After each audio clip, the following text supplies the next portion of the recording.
Hello, everyone. How is everyone doing? Good to see you. Good to see you. Daniel, Josh, I hope you're well. So wait for a few more people to come in. I know it's a bit of a early-ish stream this evening, but just wanted to obviously run through everything yesterday. I'm just going to remove one thing. It's my dog's toy. Um, so yeah, we're going to run through everything from yesterday, the game. We're going to look at the news, obviously, from today. There's been sacks galore today, it seems. Obviously, you've got, obviously, United's manager's gone. Potentially, Arne Slot's going to go. Obviously, there's been something in the air for everyone to potentially get sacked. And obviously, it's all started with the beautiful Chelsea. So, yeah, 1, 2, 3, 4, 5. Chelsea, I hope you're well. GT, I hope you're well. Toby, I hope you're well. But yeah, I mean, it was a interesting game yesterday. I mean, I really wasn't with it at all. I had the worst migraine yesterday, so watching that game was just like I really wasn't interested at all. But it was just a very weird atmosphere going into that game. I don't think we were expecting much, but in typical Chelsea's fashion this year, we seemed to somewhat turn up in the second half. And fair play to Callum for doing the changes he did because it clearly worked. So yeah, I mean, look, get some of the kind of household bits out the way. There is 8 of you currently here at the moment. If you can really would appreciate it. As GT was saying, it massively helps the channel. I mean, look, there seems to be a big downfall, unfortunately, because of playback, and we love playback. Playback was an amazing platform, but we've now moved to obviously YouTube. So as much support as you can, would much appreciate it. And what I want to do from my side is I want to ensure that I come on at the correct times for you to make sure you are here and watching live as well. So hopefully we can get that on for you at the moment. So we'll start here with Daniel. What did you say here? So thanks for the message, mate. I'm happy with the point. I take that all day with problems. We've got Chelsea with the ownership and sporting director and the model. Yeah, and I think we all kind of think that, to be fair, kind of starting off with it is with everything which has gone on with the club at the moment, I think taking a point at City was huge, really, considering the whole situation. And, you know, fair play to Callum as well. What a huge achievement that is for him. And let's be honest, if it wasn't for the likes of Pedro, I think we could have won that. There are a lot of people saying City were dominant. I thought they were wasteful. The amount of players they had on that pitch, they didn't do anything, considering the players we had out. I just couldn't believe some of the chances Pedro had. His chances were as bad as his beard trim. I don't know what he's done with trying to trim his beard, but my word. Just very, very frustrating. But I think the huge performance yesterday was clearly from the second half. Santos coming on was fundamental. He really changed the fluidity within that midfield. But, you know, you had the likes of Reece James, Gusto as well performing.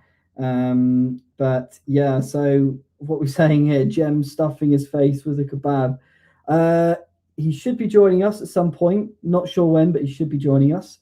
We don't get a point at City with Maresca in charge. And that's what I'm going to ask you guys now. If Maresca was still in charge, would we have got a point? That'll be the thing I'd like to know, because I guarantee if it was me, I'd say no. And I think a lot of people would say it as well. But yeah, and everyone in the chat, what do you think? Do you think if Maresca was still in charge, would we have got a point? So Daniel was saying no. I know GT would definitely say no. If Toby, you're there, it'd be interesting to see what you say. 1, 2, 3, 4, 5 Chelsea as well. Josh as well, it'd be interesting to see what you say. But I don't think he would have. And it seemed like we had a bit of like a system change as well. And did we finally see some overlapping? I thought we did. Cal, you're right here. Santos and Hato, so what did you say here? Santos and Hato don't come on, not a chance. Gusto also doesn't do that ball. Doesn't do the ball. No, turns out. I thought yesterday Hato got given a horrendous ball to start with from Jorgensen to start the game. But I think other than that, he had a bit of a nervy, obviously, with that touch. But I think that was just because of what Jorgensen did, and it kind of put him on edge. I think after that, he was quite solid. And that's quite exciting to see that, you know, we shouldn't try and push Cucurella back so fast. And maybe what people have been saying about Hato is we should be bringing him on, more often. And I know he's had injuries himself, but I think we need to start kind of bringing him into the game. So I think there is a player there. But you're right, though, Cal. I think Santos doesn't come on. Hato certainly doesn't in that game. And I don't think you'd have seen that run from Gusto. And what a run that was as well. Completely did him there. And it was a fantastic pass. And I think it was thoroughly deserved. I think we deserved something from that game. I didn't think we were going to get it in the end. I felt we were going to have a bit of like a Newcastle feel where we could have got more out of that game. But to be fair, a thoroughly deserved point, and City deserved that as well. They were shocking in that game. That was really like a must-win game for them, and they should have taken their chances. And let's be honest, barring a couple of chances, I know Haaland hit the post in the first half, which was a fantastic effort. I don't really see much really more than that. The Reinders goal was fully on Badiashile. I think for every single phase of the play, he immediately just did a pass and just hid behind the formation, which I've seen him do a lot. He just tries to pass and then gets back and then tries to hide. Then again, he didn't close down. And then again, when he tried to block it, it then went back to the player. And then lastly, he didn't take on his man, and it obviously was a good strike. But I think a 1-1, we would all take it. So you're saying probably not, but I want to just move on from Maresca. Exactly, GT. I think we're exhausted of talking about Maresca now. It's done. The irony is he's probably might even going to United, which is hilarious, but I don't see that happening. I think at the moment Darren Fletcher is going to be interim, but then there's talk of there being an interim on an interim, which I think they're saying Michael Carrick. And then I believe probably in the summer they'll go for Glasner or something like that. But anyways, who cares about United? It's a shame that he kind of left, to be honest, because I was enjoying it. Toby, if it was 4 months ago, then yes, but currently no, with the way, yeah, and I agree, currently at the moment.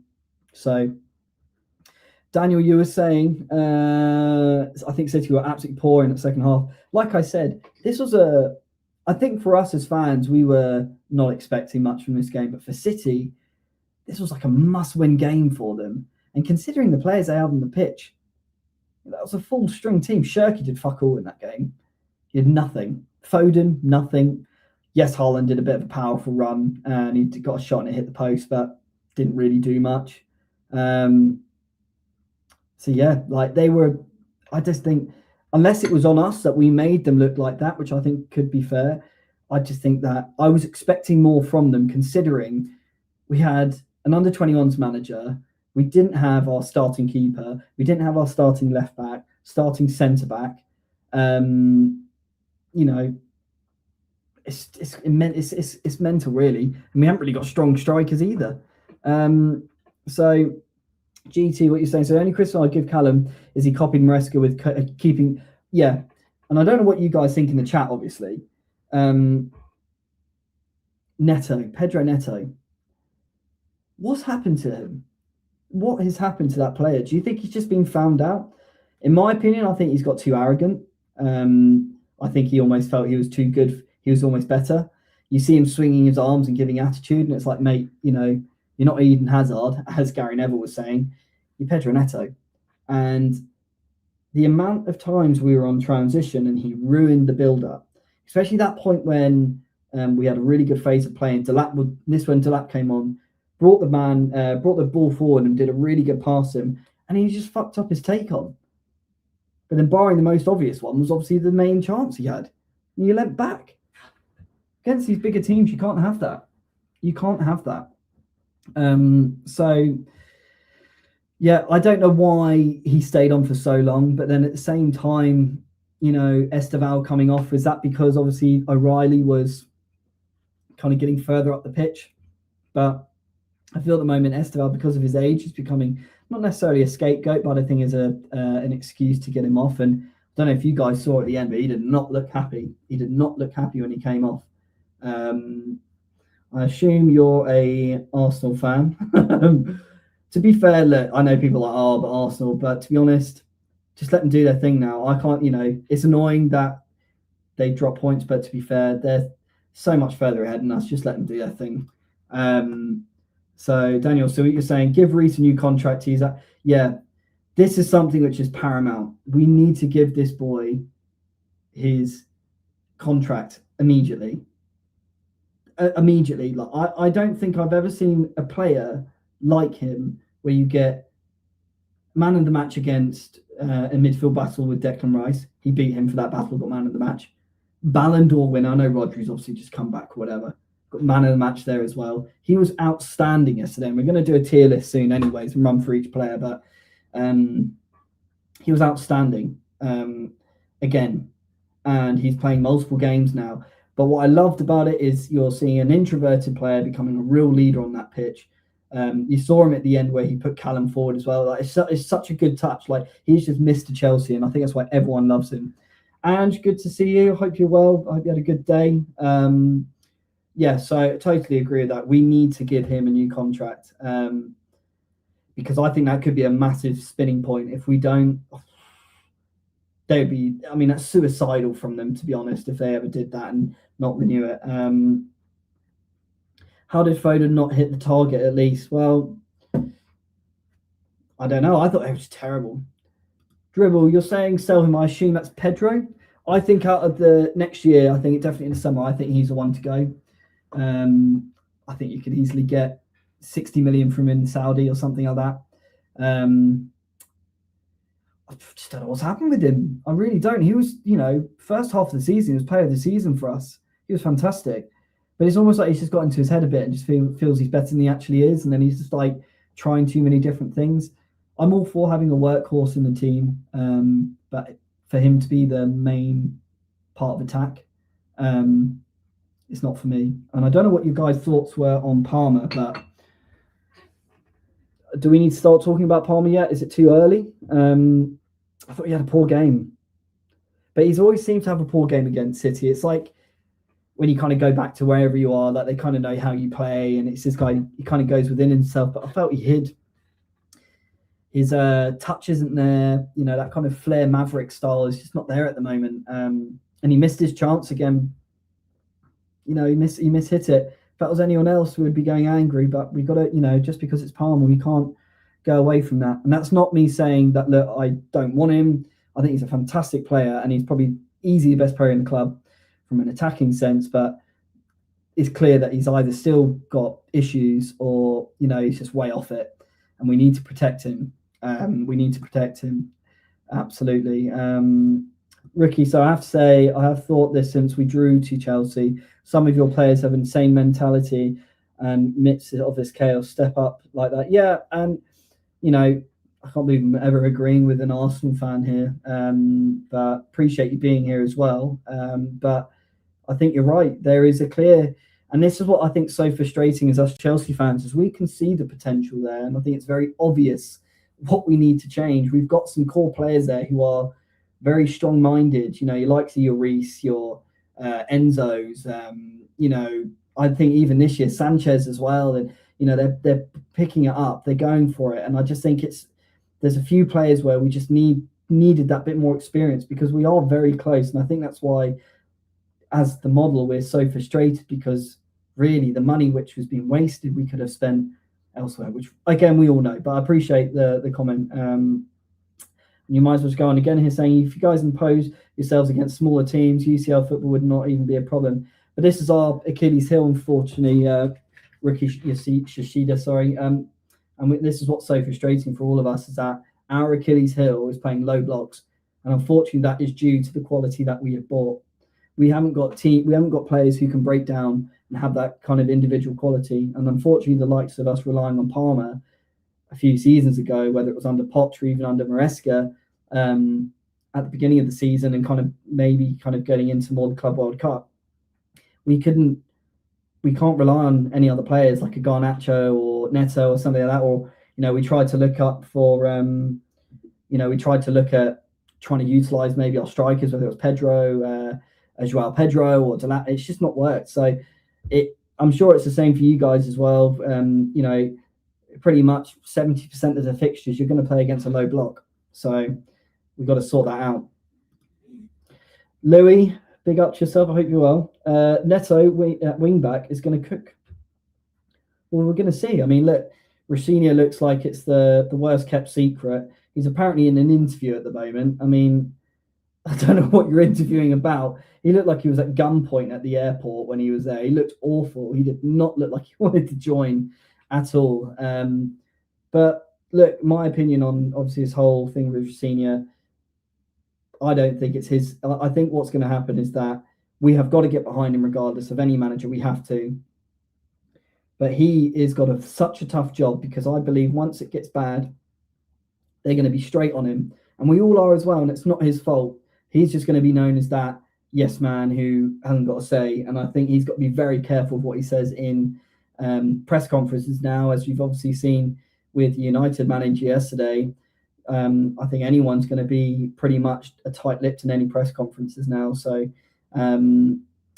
yeah, it's going to be interesting with Rosenior. And I think as a person, I think I really like kind of the fundamentals behind him, from being there for putting an arm over the shoulder for players to build their confidence. I like that side of him. Where I worry is when shit hits the fan, the big personalities, and I'm not even talking about the players, I'm talking about above. How are you going to deal with that? Because I think most players now, I think they seem to kind of have, especially with Reece as well, they seem to kind of all be together, which is great. But I don't know how you're going to deal with that above. I really don't. I don't think anyone can. And you can see with, obviously I won't mention it, but manager previous. Louis, that bloke will not be at the club. Yeah. So that's, my prediction is that Neto is going to be the one to go next year for the UEFA ruling, I think. And obviously we're in the January window now, and we're going to see what's going to happen. But yeah, I think Pedro is going to be the one to go. But we will see. Daniel, thanks again. If we had the quality, I think we could have won the game against City. And I think this is what I was saying earlier, and I spoke to GT yesterday on this. If Pedro Neto wasn't an idiot, I think we would have won the game. Like I said, City had a few chances, but like I said, I think we were not disappointed to get a draw. But I think, like the same with the Newcastle game, there was chances there. And considering the situation that they've all been in this week, it would have been amazing if we got that. But it wouldn't have been because of the owners. It would have been because of the mentality of those players on the pitch. Nothing to do with the owners at all. So, Toby, what are you saying here? So, the plan is for Callum to host the media at 12 tomorrow ahead of Fulham. Poor bloke. I think it's a great story for him. He said that Pep Guardiola said a few words, and he was so shell-shocked, he kind of almost didn't know what was happening. And when he saw that goal go in, and you saw his kind of assistant like hugging him and stuff, it was great to see. I mean, look, it's a shame we're talking like Chelsea as if we're some minnow team in League Two, but I mean, what an experience for that guy. Not only getting a draw against Pep, but managing the quality of those players, playing at the Etihad as well, and getting a goal like that in the last minute. Fair play to him. Daniel, so what you're saying, I will not be blaming the new manager. I will not be blaming the new manager at Liam. It will not be his fault. I'll be blaming the owners. Yeah, and I think that's a general consensus with everyone. I think we all know this is that. I believe what's happened here. I reckon Liam wanted to stay and probably wanted to develop further. I think he knows that this might be too soon for him. But unfortunately, what happens is that he's probably promised a few years to kind of build on it. But we all know that we're going to get to 18 months or whatever it is. And he'll go. And what will be sad? I wouldn't even be surprised if we get to the end of the season, if we're that bad, and he's not there. But would I be surprised that he might go back to Strasbourg? Not sure, depending on who they bring in. But I saw today there was that article from Strasbourg, and they're talking about Blueco. And I know there were snippets, and I saw what Con maybe translated, but they were saying about bringing in signs and stuff like that. If you're going to bring in signs, you're not going to be allowed in the stadium. And it's really bad. There's that real dictatorship atmosphere around these owners, and trying to not have that false pretense of negativity around the club. And it's crazy how it's got to that, and they're trying to cover everything as if everything's fine and dandy, which it clearly isn't. So yeah, it'll be very interesting. Ricky, thanks again. So yeah, true. Big clubs are always going to face a lot of low blocks. Oh, okay. I will say that you guys under Maresca always got to isolate your wingers 1v1. A bit of quality there. Yeah, well, I think unfortunately we all knew this. Garnacho can't even beat the bloody fitness trainer pre-match. So what's he going to do in a game? Omega is not coming in January, and even if he did come in January, it will make no bloody difference. Unfortunately, he is going to do jackal. So yeah, Cal saying you're coming in summer, sadly. So Cal, you would be up at City, by the way. They have been poor for a while, but kept winning. Donnarumma keeps them in games. Yeah, but that's a sign of a good team, though. But yes, so with that in mind, we're going to go through the tier list now, and I'm going to. Yeah, and also, if anyone would like to come up on stage, please do. Now's your time to, if you'd like to see how you wanted to have your views on the game. Obviously, wasn't a tremendous amount to say from yesterday. I mean, very clearly, I think, like I was saying, that Santos made a big impact, and I think, like you said, that was something which wouldn't really have happened under Maresca. So there he is. You right, Jem? How are we, everyone? What are we saying? Good. Are we good? How's everyone in the chat? Big up, everyone. Sorry, man, I've been out. Just literally got back. What's everyone saying? We're just talking about Santos and how he was doing in the game. I thought he was quite fundamental in the game, to be honest, and kind of transformed the midfield. Yeah, this meant it helped kind of it helped obviously Reece and Enzo in the game, I think, to kind of push forward more. I thought Enzo was man of the match anyway. I'm going to be honest with you. I thought he was exceptional in a game where you look at the players that we were missing, the important players in the team that we were missing. We were missing Colwill. We were missing Fofana, who had bellyache. We missed Cucurella. We missed Caicedo. We missed Lavia. We missed so many important starter players in this team that a lot of the feeling around it was that we probably going to be struggle with. We're probably not going to be able to, get the 3 points. I said, my head said 1-1, didn't I? If you remember the preview, I said my head's saying 1-1, but my heart's telling me that we're probably going to lose, and I always thought there might have been an opportunity that we might be able to do something. And yeah, listen, you've got to take your hats off to Callum. Obviously, we'll do the max ratings in a second on the players and talk about them individually. But in terms of setup, he set us up in the best way he possibly could. The question might have been on him about the fullbacks. We spoke about that on the previews. He got them the wrong way round. Well, I actually thought Josh struggled. I thought Josh struggled. And I know some people got annoyed that he got took off, but he was, just carrying the ball a bit too much and, doing too much in the first half. We were let down I thought Enzo Fernandez and Reece James were let down in the first half. Yes, Badiashile had his moment. That was absolutely shite. But when you look at the players that I mentioned in the attack that needed to improve and, really carry the team in the day, I thought Cole Palmer was absolutely abysmal. One of his worst performances I've ever seen. And I don't think he should be escaping criticism because he just wasn't good enough on the ball. Kept losing the ball every time we got the ball into him deep. Wasn't making the right passes. Was getting caught quite a lot on the ball.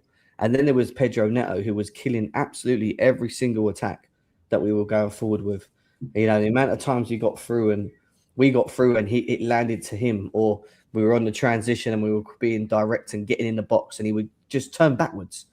And everyone would be like, where are you going?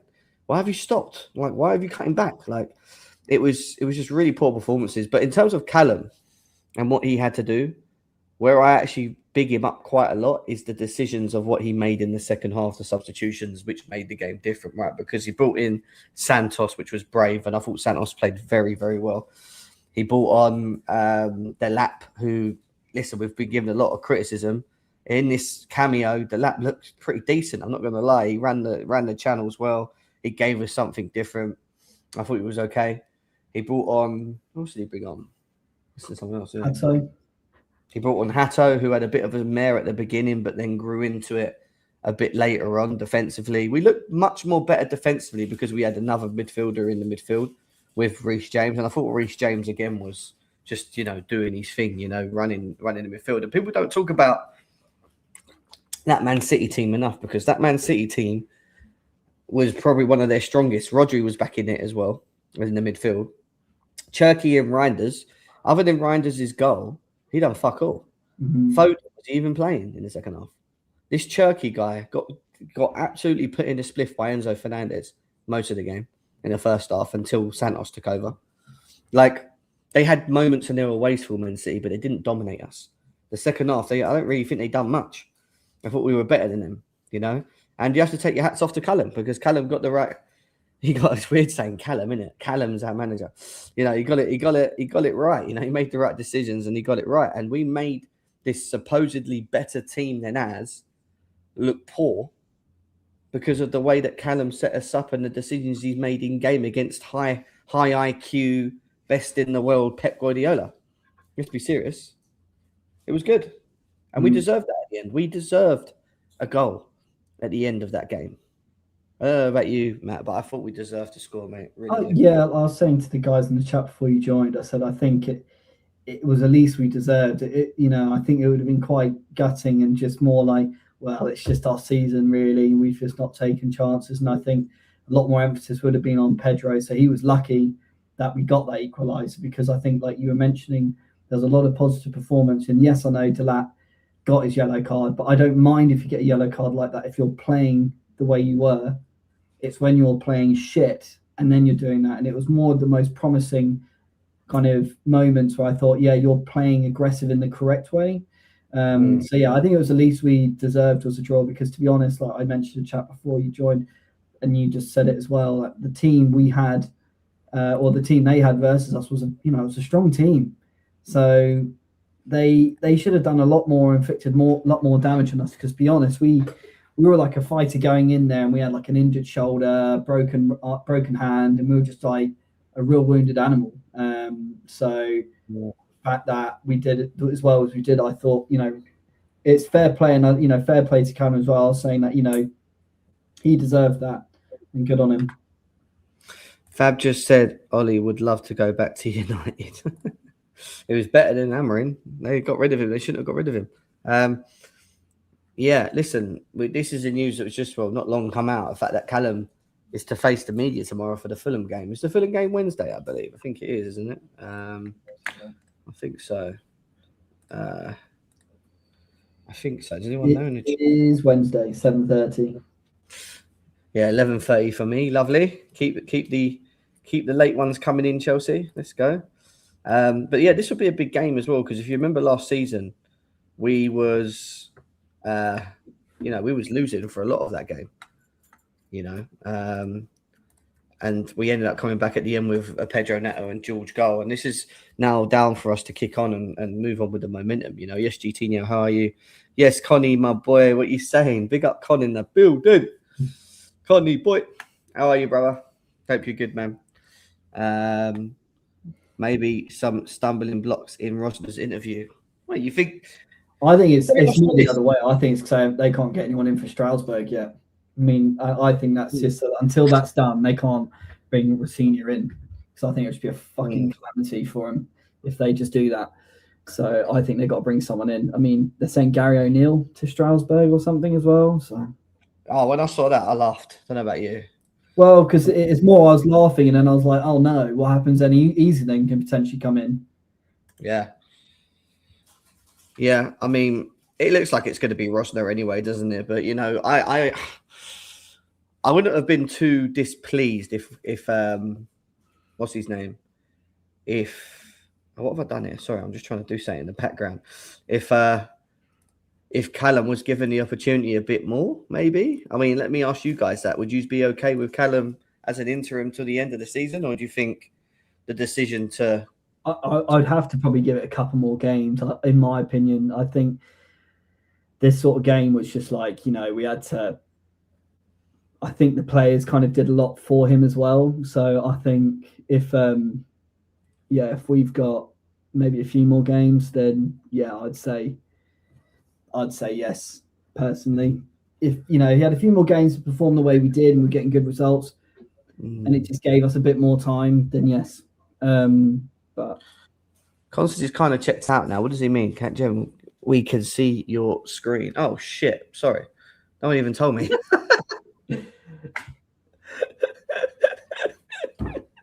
Cheers, Con. I was literally just messaging Con to come and join us. At least wasn't anything bad on there. That's good. At least I didn't see my naughty messages to Con and Matt. You know what I mean? In the fucking chat. Jesus Christ. Do you know what I mean? That's the last thing we need right now. Right. I am looking at a tier maker right now, and I'm literally just putting it together so that we can literally go through it. Obviously, we'll try and speed it up as well. If Con wants to come up and join, the links with him, it'd be nice to have a conversation with him as well, as always. Is Con now ready for the collab, Matt? Is the question, isn't it? Is he ready for the collab? Well, we'll have to see. I mean, obviously, in Con's time, if he needs to take time, we're always here. So, Connie Blue, Con, I was reading the screen. Oh, for fuck's sake! He actually got to change his name as well, because how can he still be calling it Gemma Lover? Gemma Lover. Generally, like, come on, my G, like Gemma Lover, like at least change it to like I Love Felix, or I don't know, I Love Garnacho. To be fair, I totally forgot that was my name when I joined. Oh, you can't. How you feeling? Because I know you've been unwell, mate. How's everything? Well, my cough, it comes and goes, but like now I'm feeling decent. So, you know, we're gonna be streaming a bit, and of course we'll be streaming together, Jem. It'll be nice. Are you? Yeah, we need to have a talk still about that. I've not really been able to talk too much because I know you've been unwell, and obviously New Year's and everything else that's going on. But definitely something that we'd want to do, because I think it'll be really good to just catch up on not only the transfer parts, but maybe like match reactions as well, so that you guys also live on Central, because I think a lot of people want to see Central up and running as well, you know, and I think they're up for the collab, so I think we should do it, man. 100%, bro. 100%. Our next game's Fulham, innit? That's Wednesday, and then what's the weekend? Charlton. So, yeah, maybe for one of those games, we can definitely start off, to be fair. When you're ready, bro, you let me know. We can work, because me and you need to go backstage with Matt as well, just work out how to collab this shit as well, because I need to still work out how we combine it together, so when we go live together at the same time. That'd be quite nice. No, it would be, bro. It would be. All right, let's talk a bit of football, mate. Are you shocked about the performance yesterday? I mean, in terms of the result, in terms of how we did perform in the second half, how do you think we done against the Cherkis and the Reinders and the Rodris, who are meant to have absolutely outplayed us and smashed us and all of this shit that we were expecting? I'll be so honest, bro. I was running on such little sleep. I fell asleep and I woke up at halftime. So the first half, I can only go from what people have said, and apparently it weren't too good. But the second half, I was awake for, and I was really surprised how good we were. And one player who really surprised me in general, Enzo Fernandez, man, really good. Really, really good yesterday. It's not a surprise no more. It's the obvious for me. You know what it is, Con? I'll tell you the truth. Like, we had no Caicedo, we had no Cole, we had no Wesley Fofana because he had a bellyache. We had no Cucurella because he wasn't available. Like, we missed quite a big part of our team yesterday.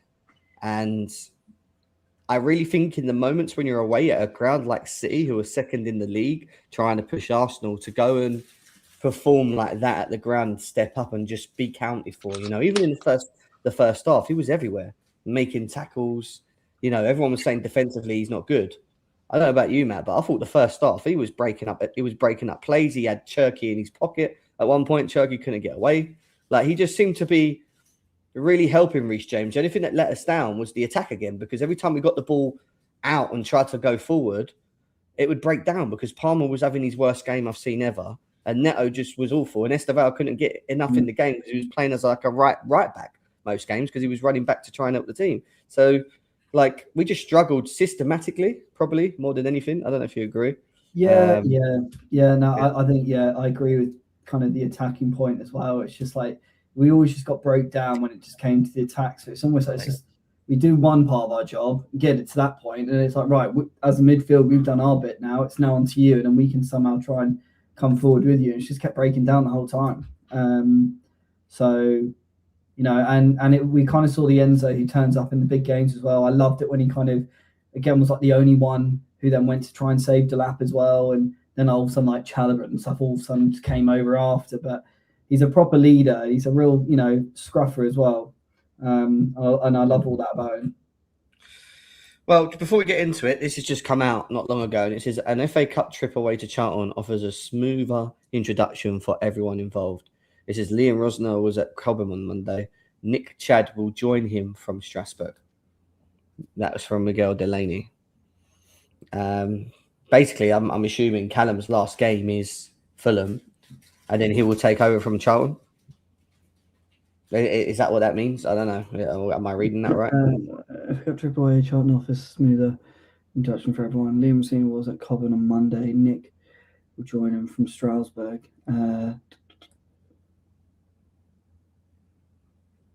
Yeah, I think what that means is that he won't be there for Fulham at all. I think what that means is that he'll have a bit of a week to kind of embed himself in with the obviously being at Cobham. So I think that's saying Charlton. I think. Cool.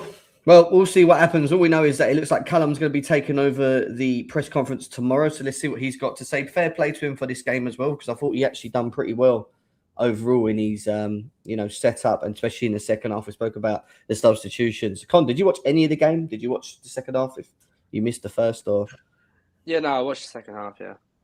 Okay, so what do you think about the substitutions? Obviously, it was hard for you to work it out because you didn't watch the first, but what do you think of like the decision making with Santos coming in and Enzo a little bit forward and everything? What you saw of that second half, how did you view it? Do you think it was pretty decent? Or yeah, it's kind of hard because obviously I don't have the context of the first half, right? Yeah. But what it sounded like was we weren't really creating anything, and City were quite dominant.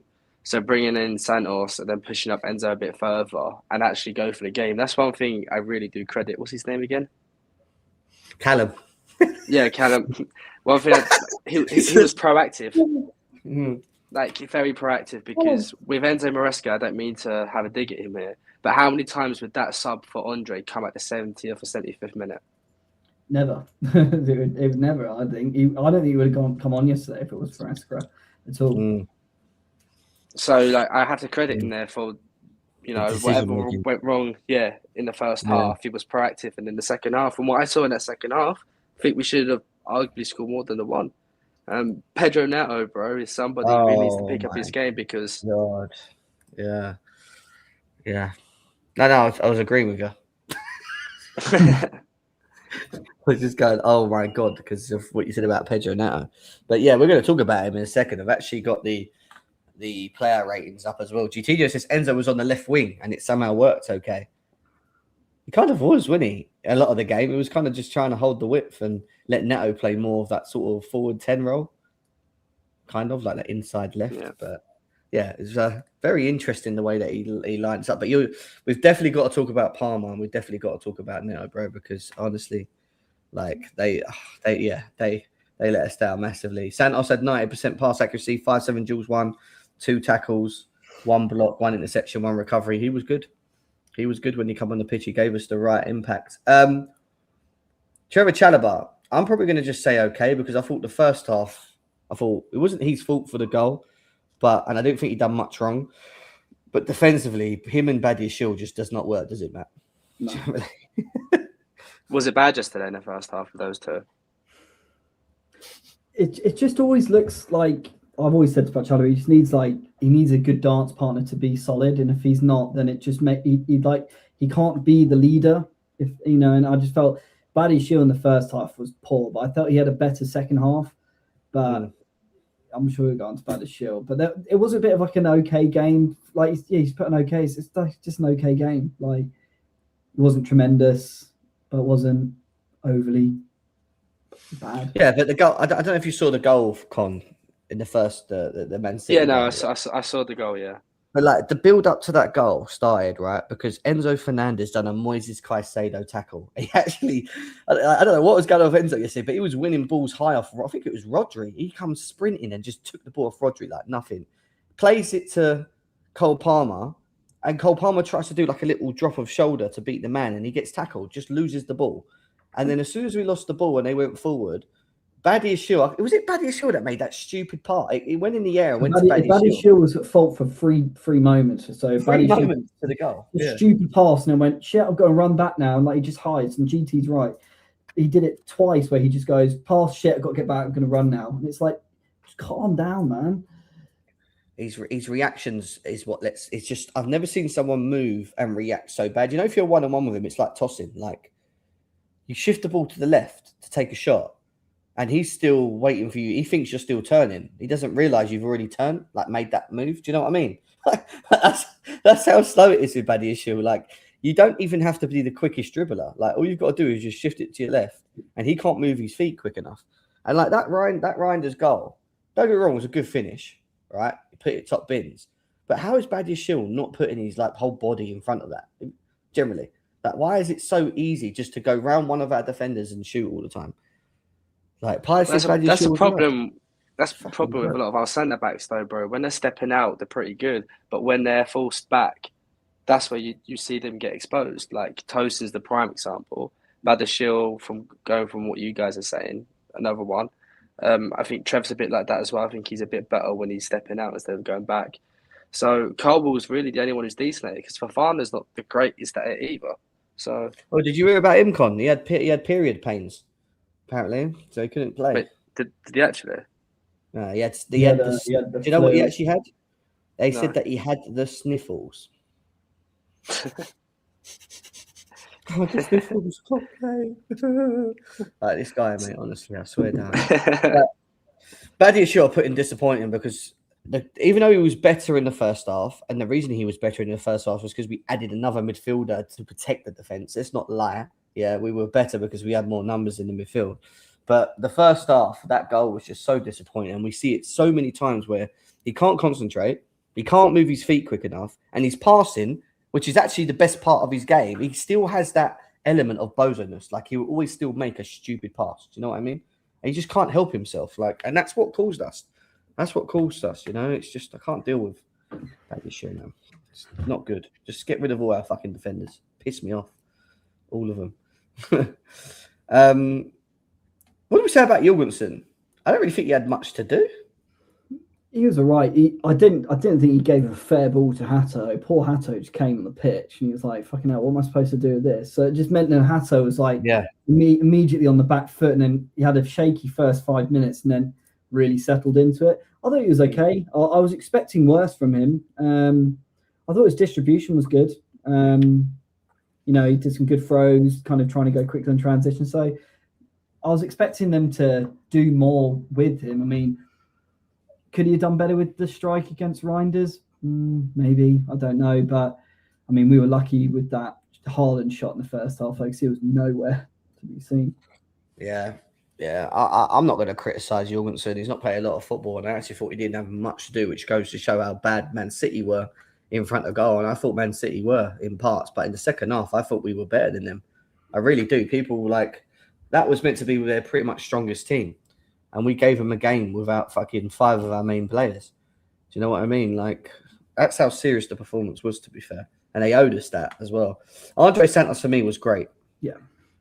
I mean, world-class, probably not, but great in terms of impact, second half performance, breaking up the play, playing balls quickly through the middle, helping Reece James with legs there. It just helped so much. And Cherki, who had an absolute fucking stinker.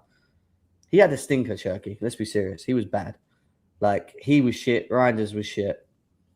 Like, yeah, man. Santos definitely influenced us in the right way for me. For sure. I think he's going to massively benefit when Rossinha comes in too. So he'll be in the starting lineup a lot more now. And I think we're going to see, hopefully, a completely different half to the season for Santos. Because he was not of his own doing, but just inconsistent with trying to get game time with Maresca. Maresca clearly obviously didn't believe in him, but I think now, seeing what we saw yesterday, that was a real kind of confidence booster for him as well, especially against Man City, and to change the game so much with him in that team. I think that's very exciting to see going forward. Carlito Zeri says Rosner's going to start him with Caicedo and Enzo. He thinks he will see a lot more of a midfield three under Rosner when he comes in, which is interesting. And I don't really mind it, to be honest. I actually think we look better, to be honest, from sort of a midfield point and a defensive point when we have three in the midfield. Gusto, I'm going to put him in great, man. I Yeah. don't think Gusto gets spoken about enough because, like, you know, so many people will see these performances of last year and whatever, and, you know, some people will call him bozo, this, that, and the other. But I think Malo Gusto was really good this game, up and down the pitch.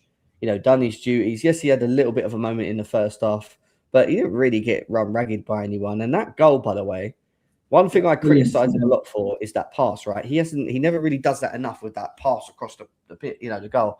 That was a really good pass, like really good pass. So fair play to Gusto for beating his man and finding, you know, playing a good ball. That's the sort of thing you'd want in the last minutes of the game, right? You don't want to be just hiding behind the system, like, because he easily could have taken that ball and then O'Reilly could have just like taken it off him and would have gone, right, that's it. Yeah. But, you know, he actually went for it, which we love to see. And it was a fantastic ball in. Yeah, Con, what do you think about Gusto? Because he's had a lot of like stick in the past as well. But again, I mean, in these type of games, the bigger games, he seems to really like be useful. Do you know what I mean? Especially off that right. Yeah, I'm just gonna keep this one short and sweet, bro. He is not an inside 10. He is a fullback who's good high and wide. And what did we see yesterday? Well, what did I see anyway in the second half? He was high and he's wide. And guess what? He played well. In the Club World Cup against PSG, where was Gusto? Wide and high. And guess what? He was good. So as long as he's not inverting and being in these 10 positions, bro, like Gusto's not a bad player. It's just he's not that player. He's not technical enough to play inside. Let him do what he's best at. We need Con for manager. It's simple. Well, Con's message is right. Con's message is play players in their natural positions. Start asking them to do too much. Let them just play the fucking role that they understand, right? Like, exactly, bro. Like, if I ask an electrician to fix my toilet and he does a shit job, am I gonna get pissed off? No, because he's not the right man for the job. I know it's a bit of a weird example, but it's the same thing. He's not an inside 10. He's a fucking fullback, a traditional fullback. So let him play like a traditional fullback. Facts. One to probably talk about, because I think he's been pretty shit for a while now. But Pedro Neto for me was crap. I put him in crap. I haven't given him abysmal because that's like, some people might want to put him there. But do you know how many times our attack broke down because of Pedro Neto yesterday? The amount of times. Too many. That broke down. Like, it was disgusting. Go and watch back the attacks that we broke down through Neto. I just don't understand why we get to the final third of the pitch and we're running, sprinting, all trying to get in the box, make runs or whatever, and you play it out to Neto, who, by the way, you both must have seen this. The ball got played in front of him with no defender in front of him. Yeah, they were checking across. He could have just put his foot through that ball. You know what he did? He cut back. All he does is Cruyff turn back. That's all he does. And then he goes, he tries to go on his left foot, and then he goes back on his right. And then by the time, all the players are then like stumbling forward, and then like, right, now we've got to try and it breaks down every time. He did it against Newcastle as well, where he kept blocking off. Who was the other one? It was Bournemouth as well with Esteval. Like, he's been doing this for a while. It's almost, in my mind, I think he's got into his own head that he's this amazing player. He's had a fantastic first half of the season. And I say it to myself, he was player of the season so far. I thought he's got to that point that he almost thinks he's better than he actually is, and he's throwing his arms and stuff. And it's like, mate, like, you got to sort it out. His performance was as bad as his beard trim yesterday. I don't know what he's done. He's completely shaved his beard. Idiot. Listen, I'm going to put him in abysmal because obviously Carlito's mentioned Esteval being there, but that we will get to that in a second. But I mean, Con, you only saw this one half of it with Neto, and to be quite honest, he wasn't much involved in the first. But how many times does it? And again, we saw it in the last game as well. How many times when we're under attack, how many times does it continuously break down when it lands to him? Like, he just kills the attack, you know? Yeah, it kind of seems like Pedro Neto is only really good at, do you know when he's out wide, he sprints past a person and gets a ball into a box? Yeah. That seems like his limitation, right? And yeah, bro, it's the performance yesterday from what I saw in that second half, it was poor. Like, you're right to put him in abysmal. He was abysmal, bro. I don't know why Esteval came off instead of him. But if you're a forward player and you get credited more for what you do off the ball than on it, you got a problem. Because if Garnacho had the same performance as him yesterday, we would be going absolutely at him. And he's been doing that for a few games now, Neto. So, and he cost us a game. If it wasn't for him, if he took his chances more, I think we would have won that game. But what about that one that Enzo Fernandez done a spinning in the box, done all the hard work, and literally laid it in front of him. He laid it in front of him with pretty much just Donnarumma in front of him on his knees, by the way. Yeah, and he skied it. He didn't even get it on target. He skied it. He just skied it. He should be putting the thing that annoys me with him is he actually does have a good left foot. Like, he's shown that he can put his foot through this ball if he wants to. He generally can. But he just, like, it's like he doesn't trust himself sometimes. I don't get it. Like, he should be just, I don't know, man. Anyway, moving on from there. Reece James. I'm going to put him in world class. I don't know about you guys. Yeah. But he's fucking everywhere. Just every big game he's in, he's just a big boy player. Just every time.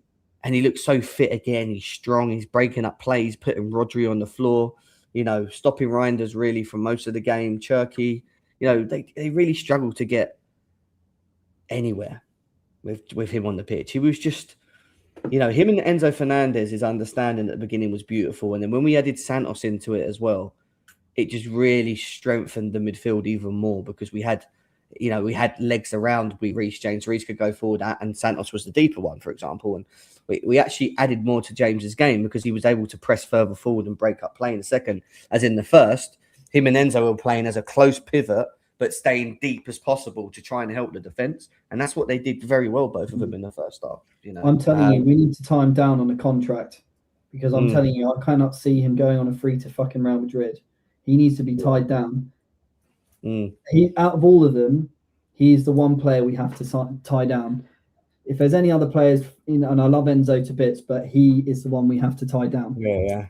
Because I cannot see him going to Madrid on a free, and they'll be licking their lips seeing his contract situation at the moment. Oh, of course, and he won't go anywhere. He's Chelsea through and through. Him and Enzo, the way they both celebrate when we score goals, I love watching it, man. They're like fucking. You can see the passion, the love, and that's what it is. It's the mentality that they bring to the team, and that's why they did what they did yesterday. And I mean, Reece James again in a big game, man. How many times are we going to keep talking about it, man? What were these Timber conversations about? Waste of time. Yeah, he's just. I think we need to stop talking about Reece James being the best right back in the Premier League and say he's one of the best players in the Premier League because he's that good. Yeah. That's another man of the match. First, Supermendy, Rice, and I think Odegaard came on in that game too. This one, you had Reinders, Rodri, Ballon d'Or winner, and right back Reece James is getting man of the match. Incredible.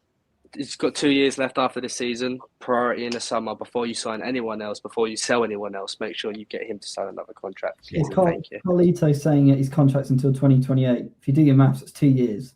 We've got to get him on more than that. Yeah, exactly that, mate. Come on, Carlito. Exactly. Fucking hell. Yeah, Carlito lacks brain sometimes. He just needs a bit of help, Cole Palmer. I'm sorry, but I'm very not used to doing this with him, but I don't think I've seen a worse performance than what I saw yesterday from Cole Palmer. Like, I don't even know where to start. How angry I was getting at watching Cole Palmer on the fucking ball yesterday was abysmal. He lost the ball in the final in the first half a number of times. Yeah, he couldn't carry the ball. He wasn't releasing the ball quick enough. He was getting pushed off the ball. And when he had come and helped deep and he had the ball and we needed him to play one of them passes or whatever, he wasn't doing it enough. The second half he got better. He was playing when Delap come on the pitch and he started playing them balls through to Delap in the moment. But still, overall, that was a stinker from Cole Palmer. That is just not the level of performance that I need from arguably our best player, one of our best players. I don't know, Matt. I don't know about you. I totally agree with everything you said. I think this was one of his worst performances, if not the worst performance I've seen him in a Chelsea shirt. And I think he's either massively still carrying something, he's just still precautious, but even like the little turns or little touches he does, they've not been coming off for a few games now. And when we need him to be in this team to get us goals, and he missed a chance again. He dismissed the ball completely, but he was losing possession. But I don't know whether he's played like this a couple of times against City, that he kind of goes in himself a bit because he kind of knows all of them. They kind of know how he plays. So then he overthinks it a bit.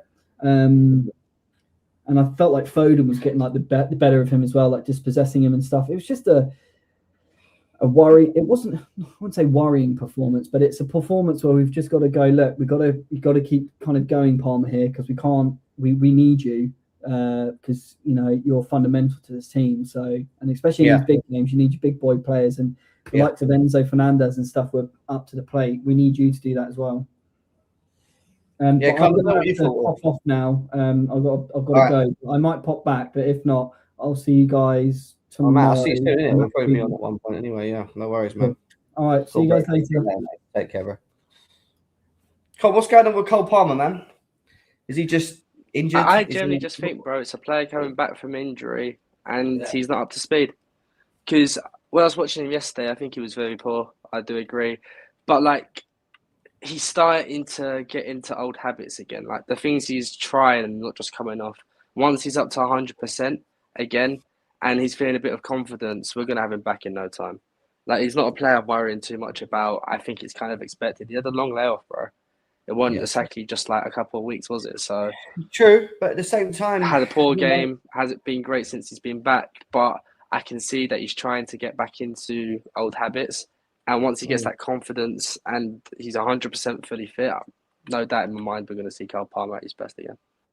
Yeah, I hope so, bro, because we need it. You know, when he's doing what he's doing, you know, we're just such a we're such a better team, right? We're just a better team all round when he's obviously firing, you know. And yesterday, we needed him yesterday because of all the players we had out as well. We needed our best players to kind of step up in this game, you know. And I just felt it was just a really poor game for his standards, you know. But we move. We definitely move. What happened to Con? Con done a runner. Esteval. I don't really know how to rate Esteval because Con didn't see him, so he can't rate him. But my thing was this with Esteval. He had that really good chance in the box that he hit straight at Donnarumma when the ball was cut back from Neto, which if he put his foot through it a bit more, I think it was the block. Actually, I think it was a deflection, if I remember, with him. But he got taken off because he wasn't getting involved enough in the game. And actually, the thing you don't want to see with Esteval is him being a right back. And most of that first half, I saw Esteval pretty much playing as a right back, trying to like make sure he follows his man in behind, and you know, and that's not what you want from him. He just isn't defensively. He's just not at it to be able to do that. And I think Callum's looked at it and gone, he's a great player. He's young and talented, but if we can't get him involved enough in the game, we can't rely on him defensively to do the defensive stuff because I just don't think he's at that level to do the defensive work. So he decided to take him off and bring Santos on, which is actually the right decision because he put Cole Palmer on the right and put Santos next to Reece James and put Enzo in the 10. But I wouldn't say he was abysmal. I just think he just really didn't have much involvement. You know, just one of them games that it was hard to get him involved, but he did have a very good chance, you know, a very, very good chance in the first half. But yeah, Con, I don't think you saw this. No, I only saw the chance on the highlight in that first half. I didn't see him, so we have to take your word on it. And apologies for leaving. I don't know why, but on Safari and StreamYard, sometimes the audio just cuts out, so I can't hear you. Yeah, it's annoying, bro. It is annoying. It does happen. You on your laptop or your phone? My laptop. It should be doing that on your laptop. It's a bit weird. That is a bit weird. You didn't see Enzo Fernandez in the first half, did you? No, how good was he? Wish you did. I just wish you would have seen it. Apparently, that first half, he's like a defensive monster. It was just brilliant. He stopped. He pocketed Cherky. Every ball that they held on to, he was sprinting. I've never seen him run like sprinting and then winning the ball, taking the ball off him like a Caicedo tackle, and then playing the ball forward. Yeah, I don't know if you saw. You know the first goal. Did you see the bit where Enzo won the ball and then played it to Palmer? No, I didn't see that because I remember people telling me that the first goal was kind of on Palmer, but on the highlight it didn't show that much. Yeah, I have to send you the Enzo comp on Twitter for you to watch so you can see the first half stuff. But do you know he won more tackles than any other player on the pitch? Yeah, no, I saw that stat, and I've said this to you before, bro. I don't know why people think he's bad defensively. It's just because he's the one who presses furthest forward. It's just because he's not athletic enough, Con. It's because he doesn't do that style of tackle that they like to see where you wrap your leg around and all this bollocks. That's what it is. I'm telling you.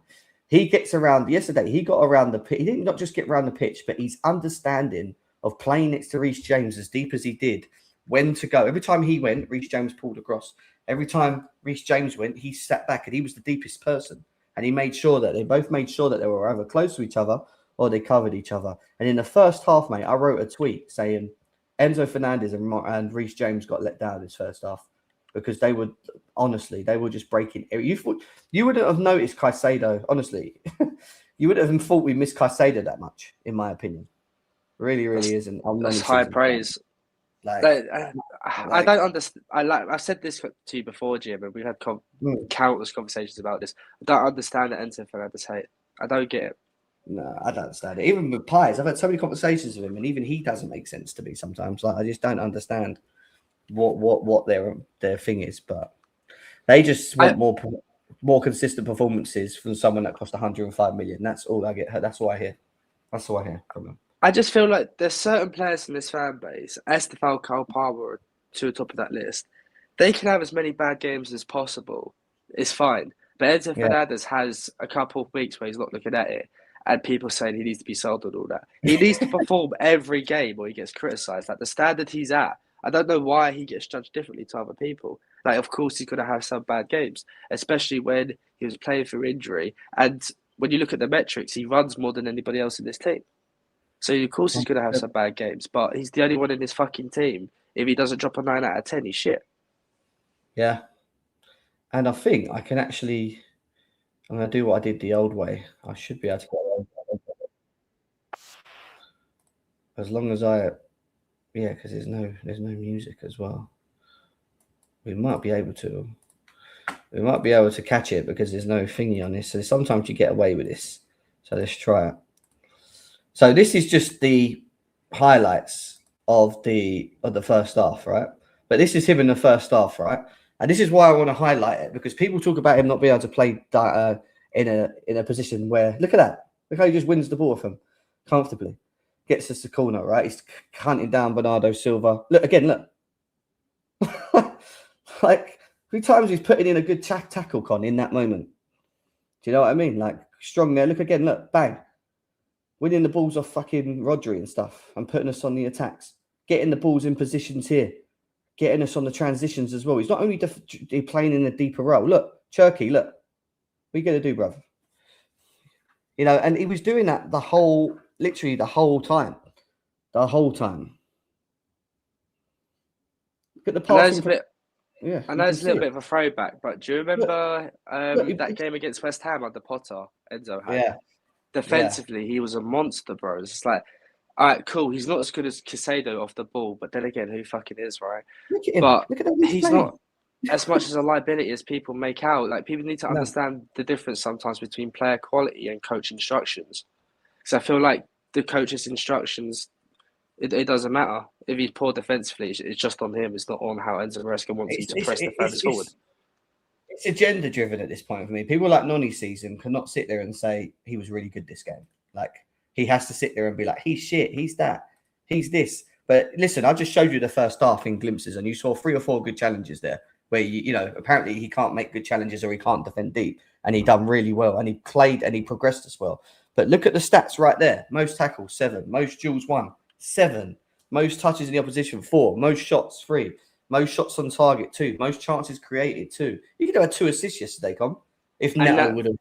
Yeah, that one of them was a big chance created as well on the metric. So, but my point is this: it's not about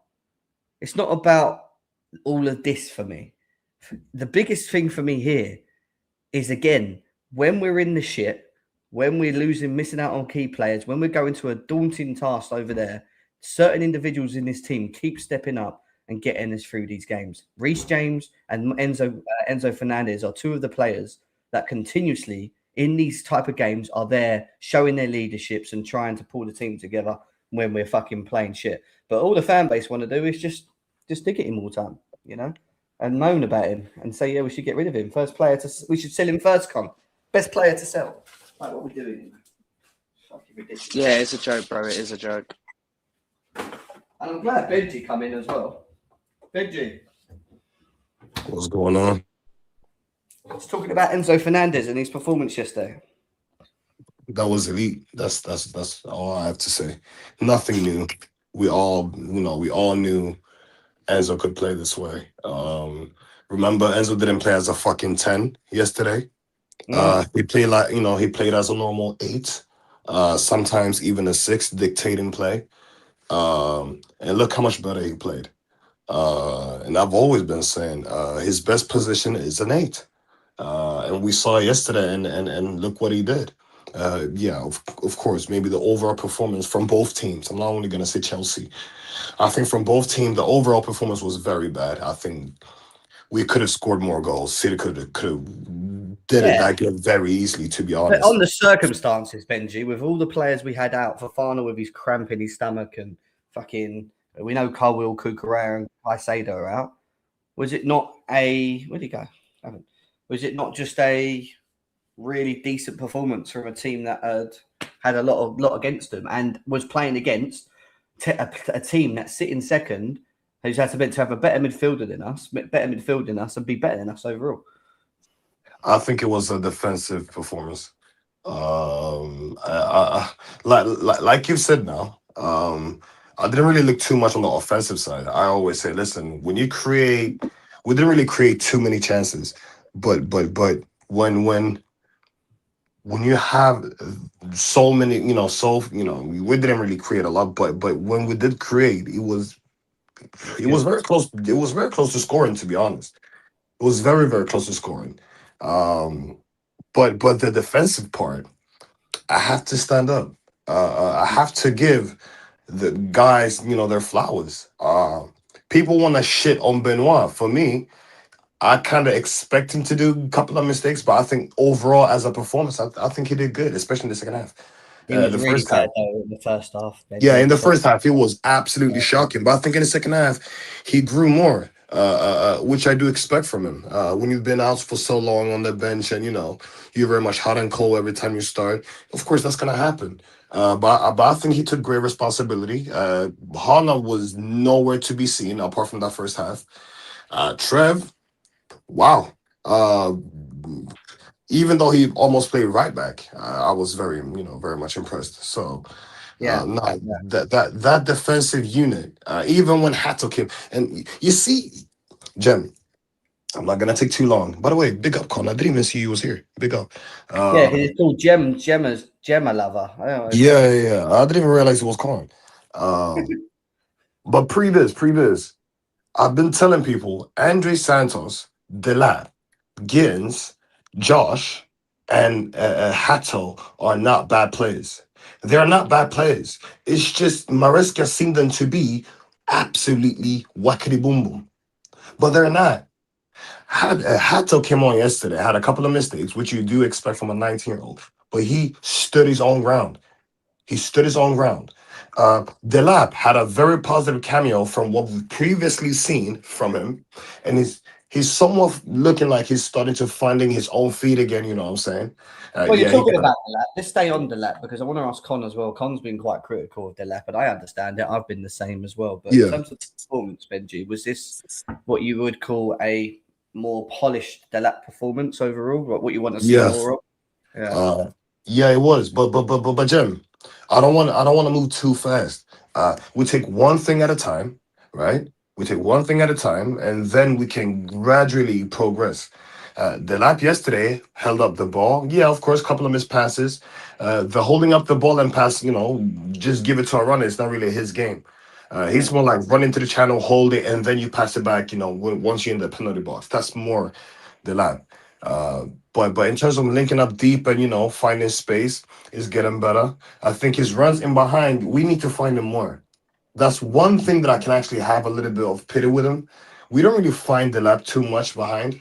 Once he do decide to run the channel and cause some havoc, and whenever he does run, no one is really taking the space he left behind.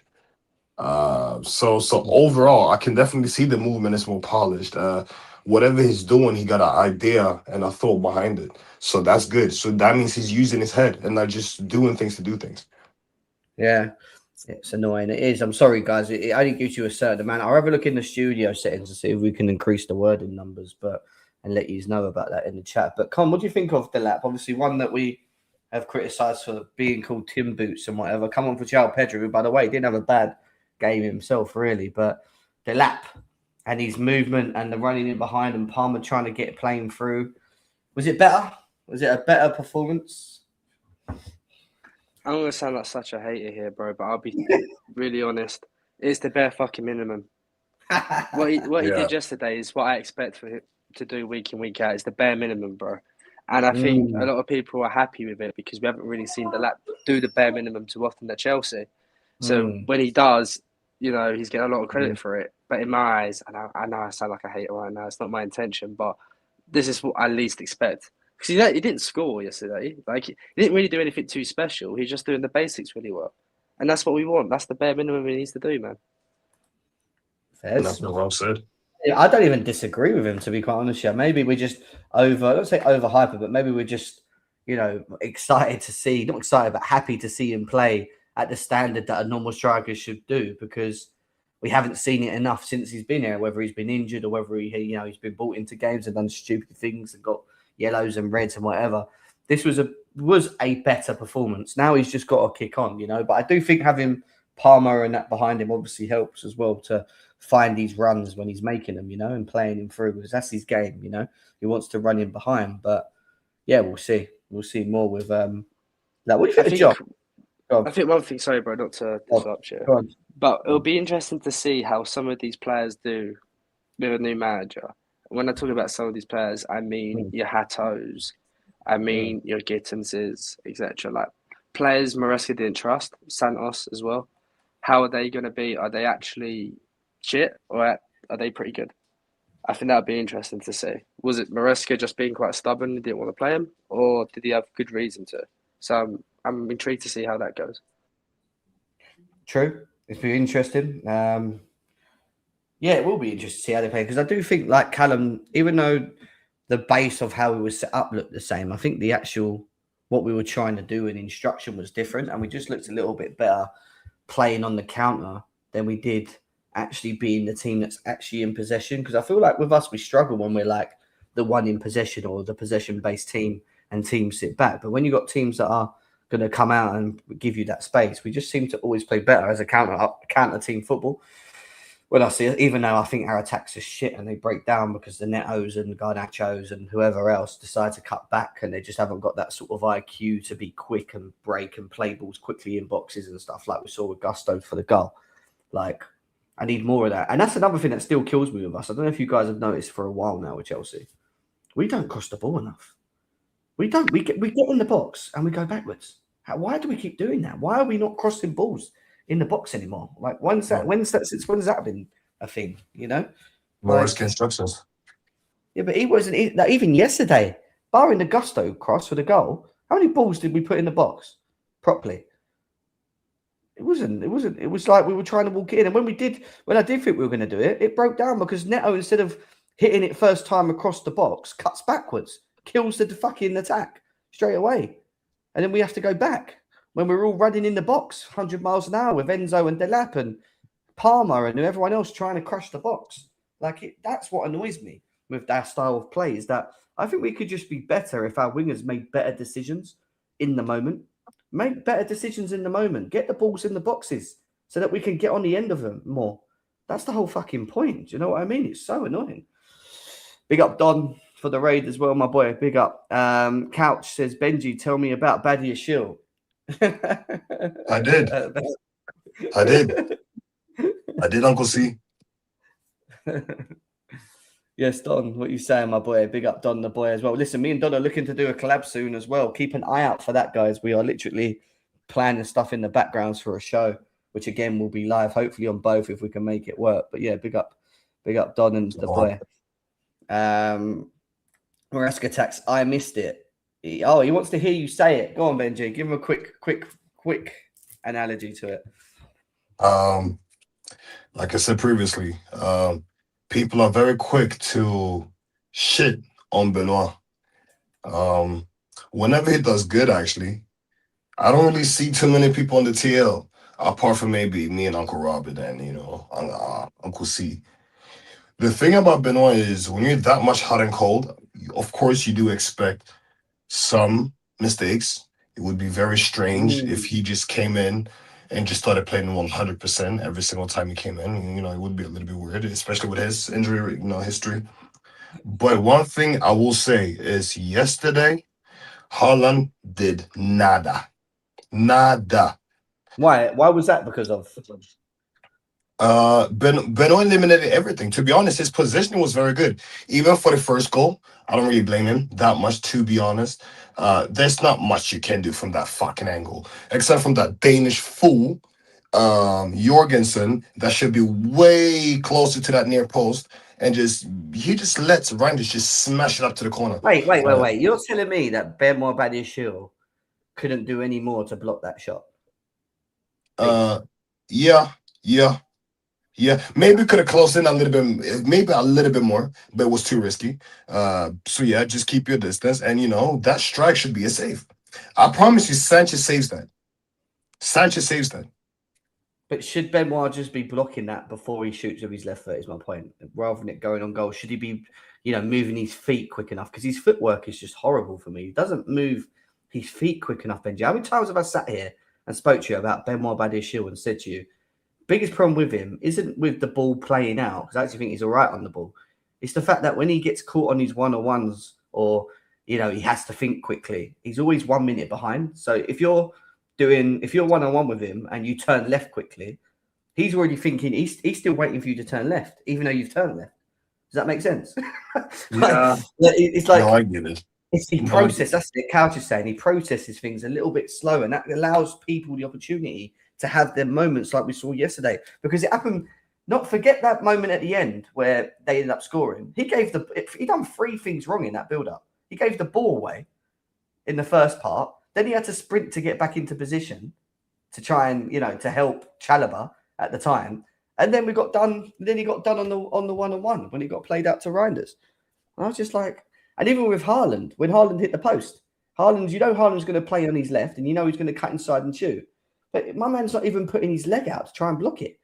He just don't like that. Jem, no, let's not do that. He's doing this. Let's not do that. What the fuck is he doing? No. He does. Jem. Him and Tosin have both got a phobia of doing this stupid defending one-on-ones. I don't understand. It's shit. That thing, that move that Haaland did on Benoit, that was a crazy move. That was just better offense than defense. That's just it. That was not bad defense at all. It's the same with Reinders. Reinders was just better offense than defense. When you play good defense, right, but they make that tough of a shot, you know what? Let's do what the stats motherfuckers like to do. Let's look at the XG from that positioning and the angle that he had. It must have been a very fucking hard XG. It must have been. So let's not sit here and say, oh no, he could have done better. Nigga, we can do better every fucking day, to be honest. We can do better everything. We can do better in everything. For the goal that we scored, we could have done better. City could have done better defending that bitch because they just let it just pass all through the box. So I'm not buying that. I'm sorry. I'm not. When there's better offense, Jim, let's just say, hey, you know what? There was better offense than defense. But Badiashile did not get twisted and turned like maybe you're used to. No, he just didn't block the ball. He just let him shoot. His footwork didn't allow him to move. This is my problem. Like, stop the guy from shooting. You're a defender. Throw your body in. What would John Terry have done in that moment? What would he done? I know John Terry is a big, massive example to use, but what would John Terry have done? He would have thrown his whole body in front of that ball, even if it went that goal. What would Thiago Silva have done in that moment? Yeah, somehow would have blocked it. No, I'm not going to compare. Somehow found a way to defend or at least get their body in front of it, or do you know what I mean? Do something to stop the guy from fucking shooting. Our defenders these days have got habits of just letting people shoot. And it annoys me. It's like, why are you always just letting them shoot? So you think he should be a little bit more aggressive? Just be aggressive. Throw your body. Okay, just say that. 7'2" body in front of the ball and stop it. I don't know. Then Jim, let's be fair and just say, you know what? We think Benoit Badiashile should just be a little bit more aggressive. Especially when it comes to one-on-one. If you only said that, I would have said, you know what, I agree. I would have said I agree. Con's another one that loves Badiashile as well, isn't it, Con? Yeah, he's on my side. He thinks he's fucking amazing. Do you know what I mean? Yeah, man, I love Badiashile, bro. Like, watching him give the ball away, watch them get beat 1-on-1, man. What's not to love? That's what I mean, Carl. That's what I mean. When he played those long switches out to the wings, and when he plays that pass into midfield, There we go. yeah. Just can't understand what I'm saying. I know Benji does, but Con, do you get what I'm saying when it comes to our one-on-one defendings and like just doing a bit more in the moment, just letting people shoot all the time, like with no real try to block the ball. Do you know what I mean? It feels like it's just like, oh god, shoot. You know? Yeah, no, I hear what you're saying. They're too passive. Like this is what I said, that they're good at stepping out, but once it's like that box defending or they're backing off, they're really, really poor, bro. Really, really poor. The only one who's half decent is Colwell. But in Badishill's defence, what I will say, as a defender, you're meant to show him to the weaker side, right? And I don't think anyone expected Reinders to go on his left there and absolutely smash it in. Thank you. He could be a bit more aggressive, but like the same thing happened with Estefan and Colwell in the Club World Cup. Do you remember? Yeah. But then if that's the case, Haaland's going to cut in on his left foot and shoot. Why did you let him cut in on his left foot and shoot? That on the other Yeah, hand. but that one we're not defending. We're not really defending. But the Reinders to be one, fair, like Benji, you do defend more than Badishil does, so I give you credit. Yeah. That's a top bar. I'm not gonna lie. Benji defends Badishil more than Badishil defends himself. Wow. He does. Wow. Yes, Bobby, what you saying, bro? Good to see you. Never shows Haaland onto his left. I know. It's suicide. Guys, if you can, smash the likes. Over 70 people in the building. Thank you for popping over. Make sure you give us a follow as well. Would massively appreciate it. I want to go back quickly to who's left. Who is left? Who have we got here? I think they're all done. These are all bums. These are all bums that didn't play. No, Hato. Where's Hato? Jem, you're a racist.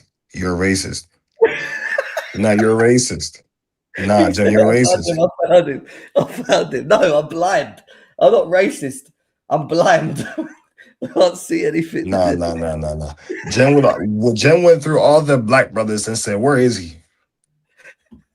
That has to be racist. Nah, I'm joking. That was not. I was trying to find the guy, man. Hato got thrown in the mud at the beginning, didn't he? With that pass from Jorgensen. But would you say it was a better performance after that? Like he kind of like got better as he got into the game. Yeah, because he was trusted. This is what I always keep on saying, that when you get trust, of course you're gonna play better. I'm not gonna say that this performance was perfect because it wasn't. He had a lot of misplaced passes. Sometimes he was even off when it came to positioning. But it's very funny that the last time we saw Hato in the league was Liverpool, and he smashed it. And we saw him against today, and he smashed it. Not smashed it, but he played, good. He played good. Why can't we see him more? Jem, this was my point. This was my point. What I was making. When people say this squad is shit, I said no, because you haven't seen the overall use of the squad. You haven't. So you're not allowed to speak. You're not allowed to speak on the score when you haven't seen it. If Maresca used Hato and he stank the plays, Jem, now I can 100% feel you. I do. But that was not the case. He used him for about 2 games, then benched him for good. It was the same for Gittins. I believe Gittins should at least be playing more off the bench. I don't really believe he's anywhere near ready, but I do believe he should be contributing at least off the bench for about 10 to 15 minutes until he realizes, hey, you know what? I have belief now, and that confidence starts to show up. 10, 15 minutes becomes 20, 25 minutes. That's how you get your starts. It needs time. I hear what you're saying. I'm not against Hato. I think Hato does need time to get more game time, adapt to this league. People still forget how very young he is as well. Like he is. I think there's a good player in Hato. I just think he needs a bit more time, and hopefully with the new managers coming in, maybe we'll start seeing that and a little bit more rotation, which I think is very important. You could put him in okay or disappointing, however you saw yesterday, but he was injured for a little while. Also, just to let you know, Asugu's back in training, and Cucurella trained yesterday. So Asugu and Cucurella are training with the first team. Obviously Caicedo's back anyway as well. So All good for Fulham on Wednesday. We obviously got the interview tomorrow as well, so let's see if there's any injuries on the back of this. Maybe Fofana's period pains have finished now, and he might be available. Hopefully, we'll see. Wait, what's the next game? Is it Bolton or is it Fulham? Fulham. All right. But yeah, overall, a decent performance from Chelsea yesterday. Not one that most expected to be. Yeah, not many thought would be the case. Callum making the right decisions with his substitutions as well. Any news on Sanchez? Good point. I've not actually heard anything. I've heard that he's got a small muscular injury at the moment. How serious it is, who knows with this fucking club? It could be small muscular, might mean 4 months or 1 week. They don't really tell us, So we'll find out tomorrow when Callum does his press conference. But it looks like Rosner's going to be taken over from the Charlton game, from what we've read today as well. They think it's a better game for him to come in, which makes sense because he can come in and maybe try some things, get them up to speed, help them, help them get to where they need to get. I know, Benji, your thoughts already on Rosner. I've not asked Con yet, so I'm going to ask Con quickly on this one. Con, when you heard Maresca, obviously, I've not spoke too much about the whole thing, but when you heard Maresca obviously getting the sack and then Chelsea now looking like they're going to bring Rosner in, who is already over at London doing all these talks and stuff. What was your first reaction to it, and how do you feel still about it? Are you okay with it, or are you just come to the point now where it's just like, this is just Chelsea, this is what we do? Look, for me, I've never been like a massive Maresca fan, but I think he deserves a little credit for the Club World Cup and stuff, and he should have had a better window in the summer. For me, what really angers me is that another manager's been made a scapegoat over this poor recruitment we've been seeing year in, year out. So that's what I was furious at. It's like, okay, cool. Like, all right, it's Maresca's fault. Nobody else's, right? There's no accountability in this club from anyone, from the SDs to the ownership. It's always the managers or the players' fault, isn't it? So that pissed me off. With the Rosner thing, I'll be honest, I've watched a few Strasbourg games, bro, and I've been fucking bored out of my mind. Like, they've been really boring games. Maybe I've just caught poor games, bro, so maybe it's just bad luck on my point, but they've been fucking boring. I don't think he's Chelsea level. I think it's too early. Does seem like a decent guy, though. I like how he talks. He's a good talker. He does seem like a nice guy, but again, it's another inexperienced manager managing inexperienced players. Do you know what I mean? Everything about Chelsea, I think Gary Neville said it, and I totally agree with him. Everything at Chelsea is inexperienced. SD's inexperienced. Manager inexperienced. The players inexperienced, man. So where are we going to get any level of consistency from? So I hope he can do well when he comes in, of course.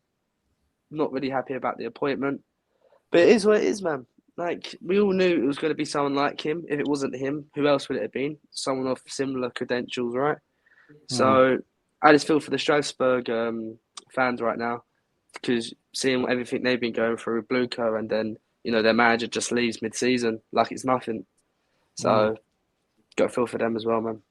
What do you feel about the whole protest, the organisation on the protest as well, and like fans actually going and talking and trying to actually make ourselves heard? Because without being like a hater, because I don't mean to be disrespectful, I retweeted it, but like, people just need to stop dropping these protests out the blue.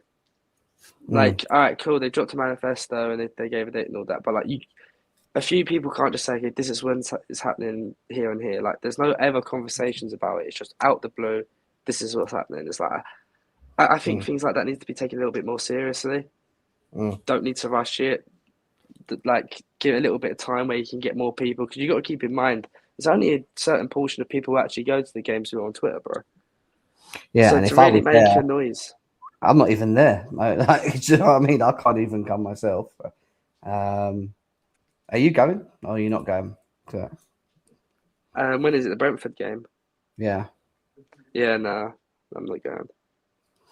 Yeah, so this is the thing, isn't it? It's like, I agree with you. I think it should be taken a little bit more serious in terms of like how you plan it, rather than just going, oh, we're going to do it. But at the same time, I do support the cause, and I do understand that if we don't do anything and just leave and accept that we're just kind of accepting this module, and we shouldn't really complain about it because we're not doing anything. I'm not saying we can do loads. We can make an impact in certain ways. but it has to be done in a way where it can actually hurt them. And I'm talking about not just standing outside with some fucking signs saying, you know, fucking Egg Valley out and stuff, because they're not going to give a fuck.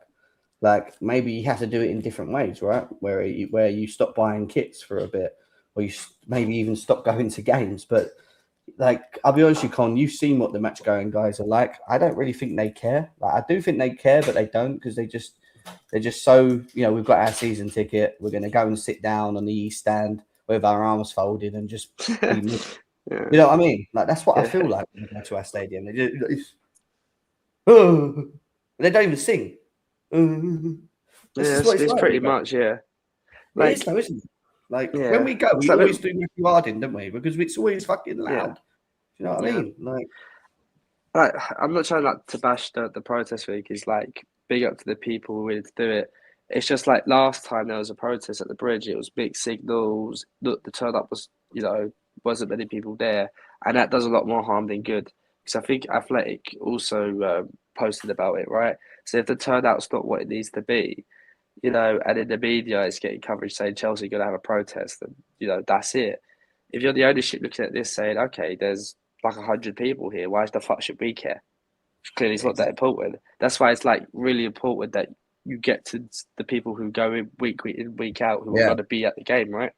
Yeah, That's the people you need to reach. Like, of course, social media helps, but Jeremy been there. Look at the age sort of people that have a bridge. They're more on the older side, isn't it? So they're not going to be on X sitting there looking at our accounts saying all protests and stuff like that. And even if they are, they probably don't even like half the accounts saying, "Oh, I'm not doing that. I'm going to be in the pub," which I've seen a few people say already.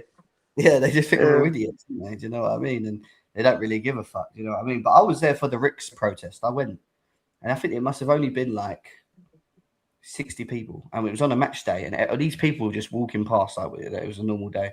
Didn't really care. Do you know what I mean? Like, they were just walking past, and like, yeah, it was. I wouldn't say it was pointless because we ended up getting what we wanted at the end, but I don't know how much of an impact it is. The only reason I think it kind of does work is because you get a lot of the media around. When we were there, we had Matt Lord sitting with us and doing reports on it, and you had a couple of other journalists there actually reporting on it. Do you know what I mean? To try and make it sort of a more public thing. But I'm with you. I think it really is getting to the point now where we really have to. Do you remember when Peter Cech had to come out and calm us down? Yeah. Do you remember that? Yeah. That was the type of process. You know what I mean? Like a serious fucking protest. Yeah, I just don't know how many people are going to be on board like that, because I don't know about you guys, but I'm a bit tired of everything, bro. I'm a little bit drained. Like, I was angry for the first couple of years, and now I just can't be asked. Do you know what I mean? So I go watch the game, we win, great. I'll be happy if we lose. I'm just going to fucking run it on to the next one. Kind of how the cycle is. So hopefully, fingers crossed, the turnout's good. If I wasn't as far away and maybe recovering from being as ill as I was, I'd be down there. But yeah, I'm not going in a freaking freezing cold here like absolute shit. I'll be honest. Yeah, and obviously I'm in Dubai, so I won't even be there, unfortunately. But yeah, I mean, it's going to be interesting. We've got Fulham next, obviously a game that we'll probably do a preview on if we can. It's on Wednesday.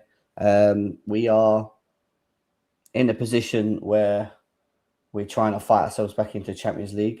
That's the way I see it. Arsenal, on top of all of this, are running away with it as well at this moment in time. Our 2 points taken from Man City helped Arsenal con as well. I just hope they bottle it, bro. I really do. I hope they bottle it, man. Like, can I say something like kind of unpopular, bro? Like, I know there's a lot of Chelsea fans who wanted us to lose to City because they don't want Arsenal to win the league. I really hate Arsenal. Probably more than 99% of people on this planet hate Arsenal, bro. I can't stand them. I hate the fans. I hate everything about the club, right? But the day we want our football club to lose to stop other teams winning is the day we come fucking Spurs, bro. Because the only fan base who does that is fucking Tottenham. And like, I'm not being one of those guys, bro. I'm not. I agree with I you. even saw a TikTok, bro, like a few weeks ago, and they was asking Chelsea fans, "Oh, if your team won a trophy and it meant Arsenal winning the trophy, would you still want to win that trophy?" And they were saying no. I was like, "You're fucking crack." Like, Chelsea's about winning trophies. I don't give a shit who else wins trophies. Ideally, the Arsenal, but I want to be winning trophies. I don't want my team to get fucking beat for the sake of Arsenal not winning. Like, what is that? When did we become Tottenham, bro?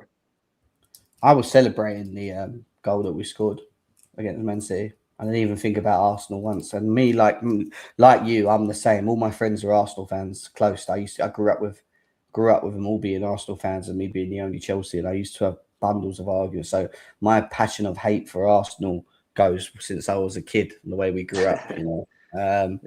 Like, I hate them with a passion. Like, generally, their fan base is the most deluded. They will always have that status, whether they win a Premier League or not. They're continuously deluded. But Com's right. And I think the view of the way that he's looked at it is that if we're celebrating not winning games, that shows our own ambitions and where our ambitions has gone as a football club. Yeah, facts, bro. Because we were never that fucking football club before. We were the club. Do you know one thing I can't understand? Sorry, I don't mean to cut you off, bro. Yeah. But I can't turn it off. When we concede, I'm fuming. When we score, I'm over the moon. I can't turn it off. Like, maybe it's just a me thing, but like, how some people can. I don't understand it, bro. When Enzo scored late in the 94th minute against Manchester City, given the context, I was fucking buzzing, bro. Yeah, of course. I can never turn that off, bro. So how some people can, fair enough to them. You can support the club in whatever way you deem, however you deem fit, right? Yeah. But for me, I can't turn that off, bro. I'm the same. And I was up and down for that goal on the weekend. I didn't even think about it. Honestly, it was late here as well, AM, and I was watching the game. And yeah, man, I was just so happy because we deserved the point out of that game, especially in the second half. And I didn't even think. But then I saw, as soon as I went on Twitter, all the Arsenal fans saying how much do you love Enzo Fernandez, and they're doing like tweets about Enzo Fernandez and like how much they love him and stuff like that. That just, do you know what I mean? We can never become that, man. Do you know what I mean? We can never become that fucking football club. It's just, at the end of the day, bro, like, I saw a few tweets saying, oh, why Chelsea fans celebrating? We just gave the title to Arsenal. They're 6 points off and there's still, 15 plus games left to play, right? Looking at City, realistically, against a depleted Chelsea with no manager, bro, look how shit they looked. Respectfully, they look fucking awful, bro. Arsenal, as annoying as it is, and how boring the football can be, they're easily the best team in the country right now, bro. So whether we beat fucking City, draw against them, I don't think it changes the outcome. Do you know what?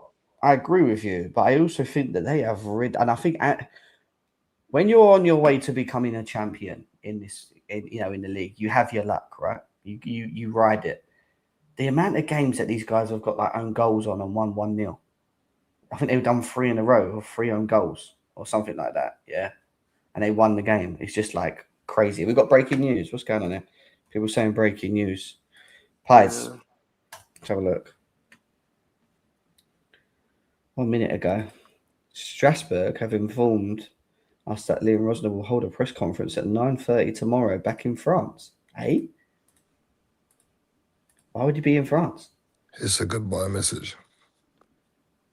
No, I don't think so. Why would he need to do a goodbye message by a press conference?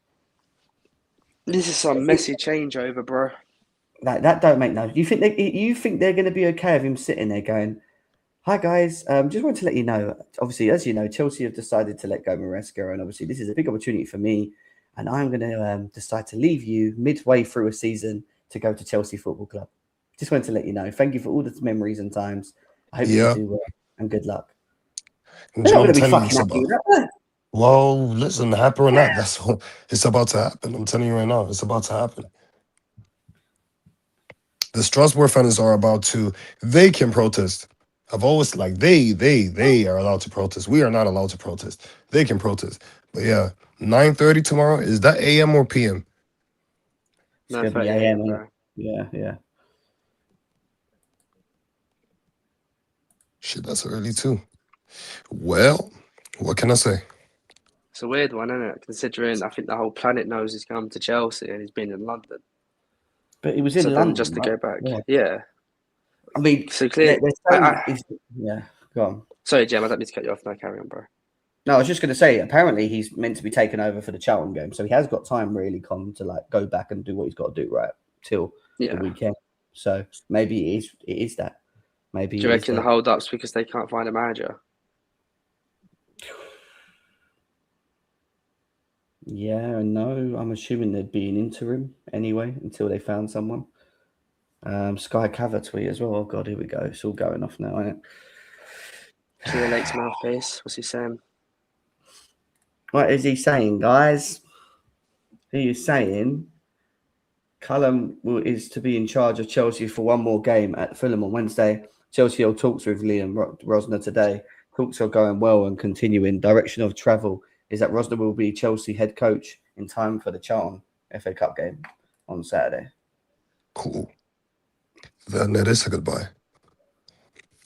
Yeah, it's a goodbye then, isn't it?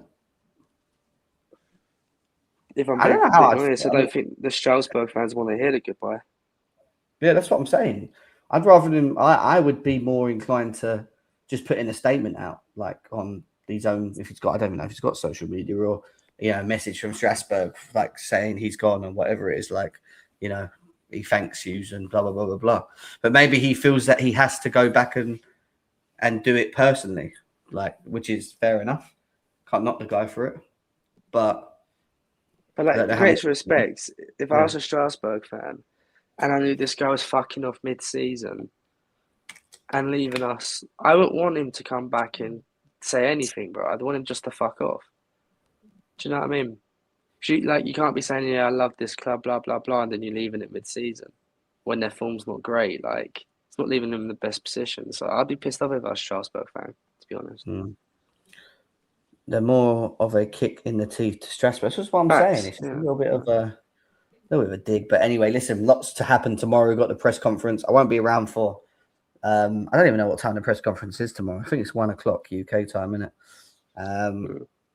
I don't know if I'll be around for that. Probably not. If not, maybe later on tomorrow we'll go through all the comments from both managers and take it from there. Really, guys. Quite on the show. There's not much else to really talk about, I guess. But yeah, man, good live as always. Appreciate everyone that's here. Make sure you hit the like buttons, guys. Just keep getting the likes up. Comments as well. And yeah, big up Con as always and Benji for coming through. Listen, and like I said, guys, we're going to be doing a lot of collab works with Chelsea Central as well, which is going to be hopefully, if not for Fulham, maybe we could start off on the weekend, Con, with Charlton. Maybe I know it's not the biggest of games, but maybe it's a good place to start, right? Or maybe we get in Felipe Luis. You reckon DJ Savjay? I don't think so, bro. Like, I think it's very clear who we're getting. Unless he sits there tomorrow at the press conference and does a Wolf of Wall Street. And goes, I ain't fucking leaving. But just a quick one before you go, bro. Just if you're Rosner, like, you're in a bit of a difficult position because you're in maybe a position where you can't say no.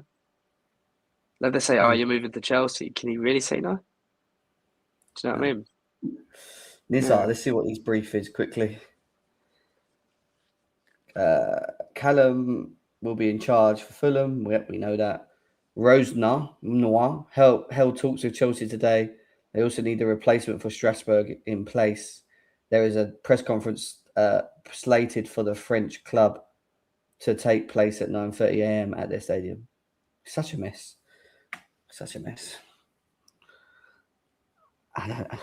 BS Prime, what you saying, bro? Good to see you, man. Big up, Aladimus. Hope you're well, my boy. Hope you're well. Blue co out is the word in the streets. I think he's being forced to take the Chelsea job. I don't think he's being forced, right? I don't think you can force him to take the Chelsea job. Like, if any manager's going to come to us, Con, after how many managers have we had now? Fuck me. 1, 2, 5, 4 in 3 seasons? Yeah. It's ridiculous. Like, surely, one of them or two of them or whoever's coming in now will be sitting there going, listen, you're letting people go no more than 2 seasons. They're gone. Like, what assertiveness have I got? Are you going to back me in the window? Or are you going to do this? What are my targets? Like, you're going to, or am I going to be the same 2 seasons, second season in, gone because I've lost a couple games? 1 and 7. To show how bad this club's run, bro. Yeah. You think, this is going to be our 6th manager, including interims, right? So 6 managers during Clear Lake's reign at Chelsea. 0 long-term front of shirt sponsors. Tells you everything you need to know, innit? Tells you everything you fucking need to know. Fucking forgot about that bullshit. Yeah, thanks for the reminder. At this point, do a raffle for fans who attend. The winner becomes manager. Listen, I think we'd do a great job, to be quite honest. I'm not even lying. But yeah, anyway, we'll see what happens tomorrow. Con, lovely seeing you as always, bro. And I'll talk to you off here so we can start planning the weekend if you're feeling better. For sure, bro, for sure. And guys, make sure you hit the likes, up the fucking Chelsea. See you very soon. Good night. Take care. Peace.